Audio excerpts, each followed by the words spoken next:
Here we will discuss the basics of performing a contact transscleral laser cyclophotocoagulation using a semiconductor diode from Iris Medical. Using this method, a continuous wave of 810 nanometers energy is used to ablate the ciliary body. This is the Iris Medical Instruments IQ-Lite SLX G-probe. The G-probe is connected to the diode laser using a fiber optic cable. The edge of the tip is aligned with the limbus. This allows energy from the tip of the probe to be delivered 1.2 millimeters from the limbus. The spot size of the laser energy is fixed. However, several parameters can be adjusted. The usual starting power is 2,000 milliwatts, and the duration of energy is typically 2 seconds. The laser is controlled with the foot pedal. It is important to keep the foot pedal depressed for the duration of each treatment.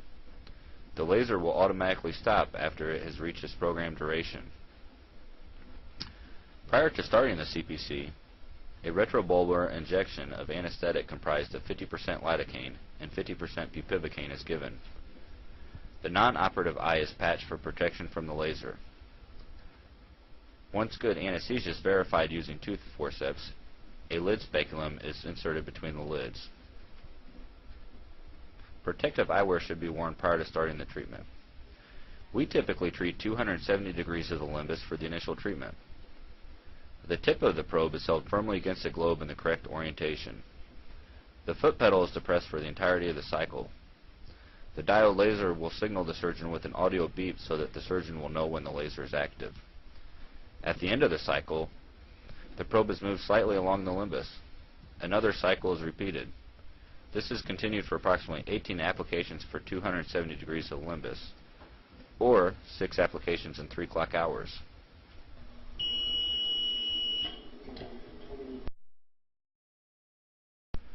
At the end of the procedure, a subconjunctival injection of dexamethasone is given. A pressure patch is put on the operated eye. The patient can remove the patch the next day and start postoperative medications. The patient is typically treated with topical cycloplegia and steroids, such as atropine twice daily and prednisolone 4 times a day with a slow taper after 1 week. The preoperative anti-glaucoma medications are continued. The follow-up appointment is given in 4 to 6 weeks. If the intraocular pressure improves on follow-up, the anti-glaucoma medications are weaned off one by one.